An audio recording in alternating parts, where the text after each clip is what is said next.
महाराष्ट्र निकाय चुनाव को लेकर उद्धव ठाकरे और कांग्रेस पार्टी आमने सामने हो गई है। जी हां दोस्तों, अब गठबंधन ही एक दूसरे से अलग लड़ने की बात कर रहे हैं। बीएमसी चुनावों से पहले कांग्रेस द्वारा अकेले लड़ने के संकेत पर उद्धव ठाकरे ने कहा कि दोनों ही पार्टियां स्वतंत्र हैं। उन्होंने बिहार चुनाव के जनादेश और चुनावी प्रक्रिया की पारदर्शिता पर भी सवाल उठा दिए।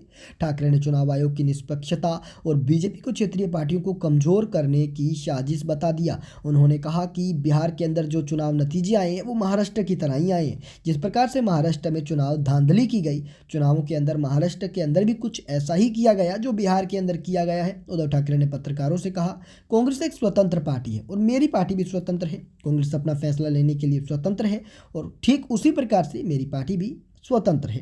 ठाकरे का यह राजनीतिक रुख राज ठाकरे के नेतृत्व वाली मनसे को विपक्षी गुट में शामिल करने को लेकर कांग्रेस के एक वर्ग की व्यक्त की गई आपत्तियों के बीच आया। कांग्रेस चाहती है कि राज ठाकरे की पार्टी जो है वो गठबंधन में शामिल ना हो, लेकिन अब इस पर आरजेडी माफ कीजिएगा उद्धव ठाकरे ने सवाल उठा दिया। उन्होंने कहा कि चुनाव प्रक्रिया के सवाल तो हम उठा ही रहे हैं। उन्होंने कहा कि आरजेडी नेता तेजस्वी यादव को मिला भारी समर्थन के बावजूद भी कैसे आरजेडी को 30 से कम सीटें मिली, ये एक बहुत बड़ा संचय है। बीजेपी को ऐसा नहीं करना चाहिए। हम चुनाव का विरोध नहीं करते, लेकिन राजनीति की सीमा रेखा है। लेकिन अगर चुनाव प्रक्रिया के अंदर पारदर्शिता नहीं है तो इसे लोकतंत्र कहा जाना चाहिए।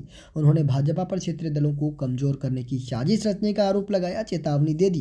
क्षेत्रीय गौरव को कुचलने वाली कोई भी पार्टी देश में ज़्यादा दिन नहीं टिक पाएगी।